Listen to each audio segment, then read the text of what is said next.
Hey there, responders and RMPs. Chrissy Brooks with this week's hypothetical, week ending 6/14/25, and we are dealing with cleaning chemicals with no diamond hazard label on them. So we're going to go to our next page here. Here's our decision tree. We are going to work through our decision tree, and we're going to read every word out loud because you know what? It's good practice. It's going to keep your mind fresh. In that emergency situation, you just never know. All right, so here is our situation that we came upon. A box with no diamond hazard labels or hazardous material shipping papers is leaking on the floor in a trailer. The liquid is spreading on the floor from this box. There are no fumes that irritate the skin, no visible fumes, smoke, or irritating odors. When you open the box, you find 6 bottles of simple green all-purpose cleaner. 2 of the spray triggers are broken, and everything is covered in residue. When you check ETT, the product comes back found. Follow non-regulated item disposal procedures. All right, so we're going to answer the questions below based on this scenario. I'm going to let you guys go through your decision tree, read through. I'm going to pause the video. You guys pause too. We'll come back and chat about answers. See you in a second.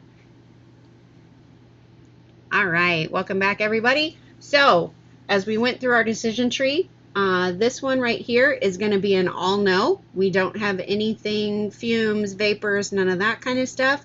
And we're not leaking too large of a quantity to handle with our supplies. We're going to come over to this box and none of these apply. We don't have hazard label. We don't have material shipping papers. We don't have other hazard indications. And we don't have, are the contents possibly hazardous or unknown? We know what they are. We've already checked them in ETT and they came up found. Follow non-regulated item disposal procedures. So we end up down here in this green box. This green box right here, remember, if we know that it's a non, which is what happens when the computer tells us item found, follow non-regulated item disposal procedures. That's a whole bunch of words for this is a non. So because it's a non, in this green box we get to say yes. So then that takes us down here to this green box. Designated responder can direct that the package and related spill be placed into a spill tub and moved to the damage processing area by UPS personnel, including those who have not received special training on hazardous materials. So this person that tubs this up for us, that puts it into our gray spill tub, that touches the box, can be a non-responder. So it can be the unloader, it can be a manager that is not an RMP, it can be anybody inside of the facility, but the designated responder first needs to verify, yes, this is a non, and then the designated responder needs to give the permission that anyone can clean this package up. So it doesn't completely absolve the designated responder of their responsibility. It just makes it so that someone else is allowed to touch this package that is not a trained responder.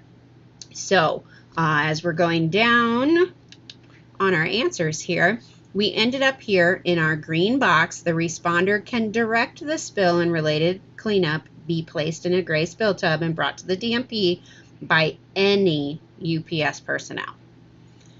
Then which response sheet or containment sheet did we utilize? Well, none, because it's a non. We don't need to go to a response sheet, right, when it's a non. So that's easy peasy. And what did the response sheet tell us to do? Well, we didn't use one. So no response sheet needed because it's a non. Non-nons are real easy. I really enjoy when I'm looking in ETT and it's a non. So much easier. All right, can you sign into your the MFA page with your rack FID and token? Hopefully you're getting a yes here. I know a lot of people have been contacting me that they're just randomly getting kicked out of ETT. I'm really sorry. I don't know why that's happening. I wish that I did. Normally what you have to do is go in and request that ETT access again. And then once you have that ETT access, it just seems to flow right along, no problems getting signed back in. So contact your health and safety supervisor if that's where you're running into, and they can get you that ETT access again. I verify that I can sign in to ETT with my password and my token. So hopefully that one's a yes for you as well. Then I know that I need to access that waste disposal flow chart for every single leaker, including non-non-nons. Non-non-nons are also on the waste disposal flow chart. The only time that we do not use the waste disposal flow chart is when we are not disposing of the material, aka we called in an outside responder. We called environmental, they got that outside responder in, and the outside responder took everything with them. Then we're not going to use the waste disposal flow chart. But in this case, we're still going to. So yes, I know that I need to do that. So going through here, we do have spilled, leaking liquid or powder that was surrendered to the DMP. We did not spill outside of a vehicle. We did not enter a drain. We do not have reportable quantity because we don't have any shipping papers. It doesn't fall into any of these categories. No nicotine, biohazard, pressurized cylinder, controlled substance, pharmaceuticals, or explosives. Are the contents verified as non via ETT? That's what that non-regulated item disposal procedure means. So yes. All right. So we end up here in our blue box. And if you don't know what to do with a non, click right here on Appendix C. And it's going to tell you step by step exactly what you need to do for a non. So we ended up here in our blue box. And then what do you do with those RCRA clean containers? So what are we going to do with those clean, simple green jugs once we've dumped everything out and solidified it? What are we going to do with that empty, simple green container? We get to throw it away because the Resource Recovery and Conservation Act says that once a container is empty, we can throw it away to keep that plastic out of the hazardous, plastic, metal, whatever it is, out of the hazardous waste stream. So we are going to throw away our empty RCRA clean containers. What tool tells me how to dispose of hazardous materials? We just talked about this waste disposal flow chart. Plus, it's been the answer for like 6 months. So hopefully you're getting it. Have you completed your DOK? Hopefully you have. If not, email me, or hey, I've got my phone number on here now. You can shoot me a text if you don't have a UPS email. Send me your manager's name and your name. I'm going to add that in there, and your name. And I'll get you a copy of it so that you can have it.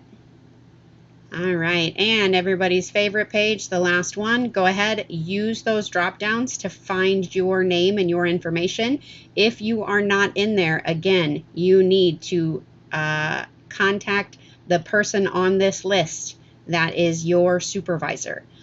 They can turn your respiratory indicator on, which is the reason you are not on this list. If you're not on this list this week, you're going to get a pass because I can't add you in the middle of the week. It messes up the whole file, very unfortunately, but you'll be on for next week. So make sure that we are still completing those hypos, even if you weren't on the list this week.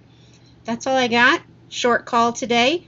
I am going to be starting up some self-help kind of videos that are going to be talking about different things in the DMP. It used to be called the RMP call. It's not going to be a call anymore. It's just going to be a recorded video, and we might maybe do a call here and there. But I will send out invites for those as they come up. It's not going to be a regular deal or anything like that. So no worries. It's mostly going to be YouTube videos that I will be sending those links out for you. They are going to be password protected. So pay attention to the password so that you can get into the YouTube video because of privacy, UPS policy, competitor, blah, blah, blah. You know what I mean. So everybody, I look forward to those RMP videos that I'm going to be sending out, the informational videos. I need to rebrand it as something. If you've got a name, email me an idea of what we can call these new informational. And if you've got a suggestion, email me or text me with it. So we'll see all of you next week. I'm going to keep this under 10 minutes, which means we're going to end right now.